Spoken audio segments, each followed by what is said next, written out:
পর্যায়ে আপনাদের সামনে বক্তব্য নিয়ে মঞ্চ কাঁপাতে আসছেন আজকের অনুষ্ঠানের তৃতীয় অধিবেশনের শেষ প্রতিযোগী মোহাম্মদ তানভীর আহমদ।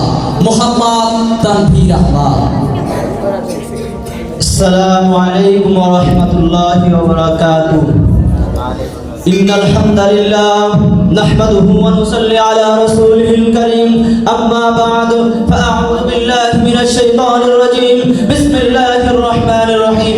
লাকাদ কানা লাকুম ফি রাসূলিল্লাহি উসওয়াতুন হাসানাতুন লিমান কানা ইয়ারজুল্লাহা ওয়াল ইয়াওমাল আখির। ওয়া আন মুহাম্মাদ ইবনে আব্দুল্লাহ সাল্লাল্লাহু আলাইহি ওয়াসাল্লাম قال الله والله لو أن فاطمة بنت محمد سرقت لقطع يدها قال رسول الله صلى الله عليه وسلم।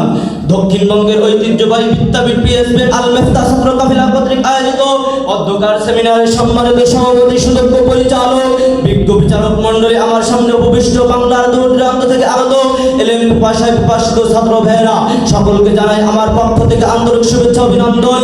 প্রিয় উপস্থিতি, আমি আমার বিষয়বস্তু এখনই শুরু করব। আমার বিষয়বস্তু হলো মহানবী সাল্লাল্লাহু আলাইহি ওয়াসাল্লামের রাষ্ট্র পরিচালনা ব্যবস্থা।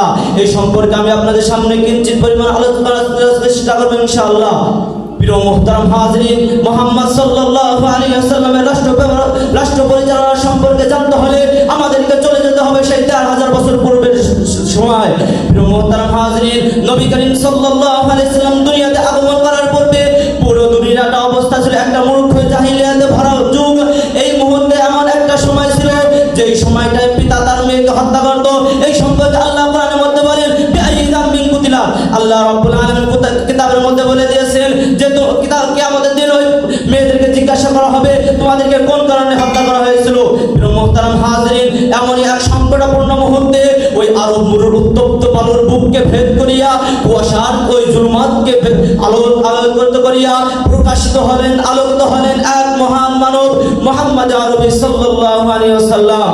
প্রিয় মুহতারাম হাজরিন, মুহাম্মদ সাল্লাল্লাহু আলাইহি ওয়াসাল্লামের রাষ্ট্র পরিচালনা সম্পর্কে জানতে হলে, তাহার ইনসাফ সম্পর্কে জানতে হলে আমাদেরকে চলে যেতে হবে নবী করিম সাল্লাল্লাহু আলাইহি ওয়াসাল্লামের নবুয়তের সময়। যখন ওই বীর মহামানব যখন তিনি মক্কা বিজয় করলেন, মক্কা বিজয় করার পর ঘটে গেল এক বিভীষিকার ঘটনা, যেই ঘটনা না বললে নয়। প্রিয় মুহতারাম হাজরিন, ওই সময়কার একটা গর্ত ছিল যার নাম হলো বনু মাখজুম। এই বনু মাখজুমের একজন মেয়ে যার নাম হলো ফাতেমা বিনতে মাখজুম, সে একটা অপরাধ করলো, সে চুরি করলো। এই চুরির এখন তার শাস্তি দেওয়া হবে। শাস্তি দেওয়া হলে এই সম্মানিত বংশ যেহেতু, এই জন্য ওই গোত্রের লোকেরা তারা চিন্তায় পড়ে গেল। ফাফাজিয়া কাউমুহা ইলা উসামাতা, তারা চিন্তায় পড়ে গেল তারা কি করবে। এখন যদি আল্লাহর কোরআনের বাস্তবায়িত হয় তাহলে তো এই মুহাম্মদ সাল্লাল্লাহু আলাইহি ওয়াসাল্লামের ধর্মের, মুহাম্মদ সাল্লাল্লাহু আলাইহি ওয়াসাল্লামের মানিজ্য যাবে, এই কুরাইশ বংশের মানিজ্য যাবে।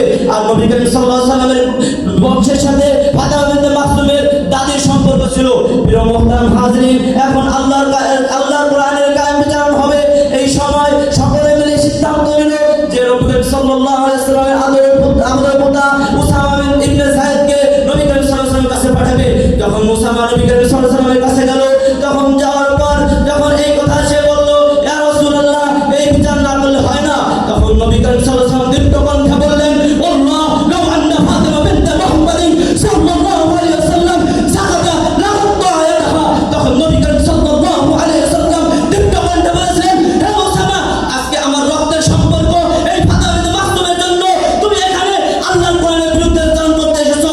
আমি আল্লাহর কসম করে বলতেছি, আমার মেয়ে ফাতিমা যদি এই চুরি করতো তাহলে আমি মুহাম্মাদের মেয়ে আদরের দুলালি ফাতিমার হাতকে কাটতে দ্বিধা করতাম না।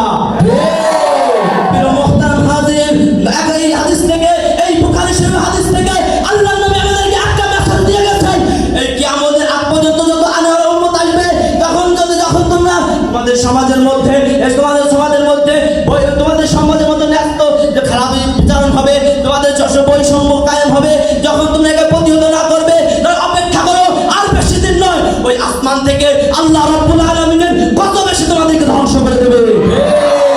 আমাদেরকে সজাগ থাকতে হবে, আমাদেরকে প্রস্তুতি নিতে হবে, আমাদের এই বাংলাদেশকে ইসলামী রাষ্ট্রে পরিচালনা করতেই হবে। আর আমরা আমাদের প্রতিশোধ নিব, প্রতিশোধের সময় এসে গেছে, কিয়ামত বেশি দূরে নয়। আরে মুহতারাম হাজরিন, সূর্য উঠবে, ওই প্রভাত আসবে, সূর্য ডুববে, প্রভাত আসবে, এটা যতটা নিশ্চিত এর থেকে বেশি নিশ্চিত হলো আল্লাহর নবী সাল্লাল্লাহু আলাইহি ওয়াসাল্লাম যে রাষ্ট্র পরিচালনা করেছিলেন এই রাষ্ট্রই বাংলাদেশের কায়েম করে ছাড়বে আমরা ইনশাআল্লাহ। এই বলে আমি আমার সংক্ষিপ্ত বক্তব্য শেষ করছি।